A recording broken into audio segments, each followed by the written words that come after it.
Sabahınız xeyirli olsun. Bir neçə dəqiqədən sonra Bakı Məhkəmə kompleksində təqsirləndirilən şəxs Ermənistan vətəndaşı Ruben Vardanyanın barəsində olan cinayət işi üzrə açıq keçirilən məhkəmə prosesinin növbəti baxış iclası başlayacaq.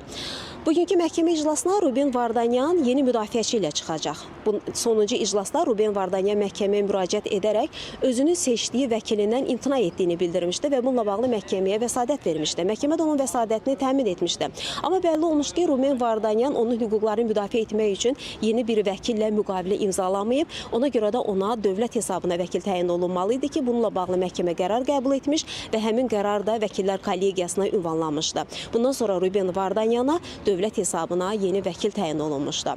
Hazırki mərhələdə iş üzrə keçən çoxsaylı sübutlar araşdırılır, sənədlər tədqiq olunur, zərərçəkmişlər və zərərçəkmişlərin hüquqi varisləri ifadə verirlər. Bugünkü iclasda da çoxsaylı zərərçəkmişlər və zərərçəkmişlərin hüquqi varisləri iştirak edirlər. Bundan əvvəlki iclaslarda da zərərçəkmişlərin böyük bir hissəsi ifadə veriblər. Hazırki mərhələdə də onların ifadələri dinləndirir. Eyni zamanda prosesdə də çoxsaylı zərərçəkmişlər əyləşirlər. Ümumiyyətlə bu iş üzrə olduqca çoxsaylı zərərçəkmişlər və zərərçəkmişlərin hüquqi varisləri keçir. Məhkəmə prosesi açıq keçirilir. Ruben Vardanyan Azərbaycan və xalqımıza qarşı çoxsaylı cinayətlər törətməkdə təqsirli bilinir. Ona qarşı Azərbaycan Respublikası Cinayət Məcəlləsinin çoxsaylı maddələri, o cümlədən sülh və insanlıq əleyhinə cinayətlər, terrorçuluğun maliyyələşdirilməsi, muzluluq və digər maddələri ilə ittihamlar irəli sürülür. Açıq keçən məhkəmə iclası ilə bağlı biz xəbərlərin növbəti buraxılışında daha geniş məlumatları tamaşaçıların diqqətinə çatdırmağa çalışacağıq. Hələlik isə bu saata Bakı Məhkəmə kompleksindən çatdıracaqlarımız bu qədər deyərək sözü yenidən mərkəzə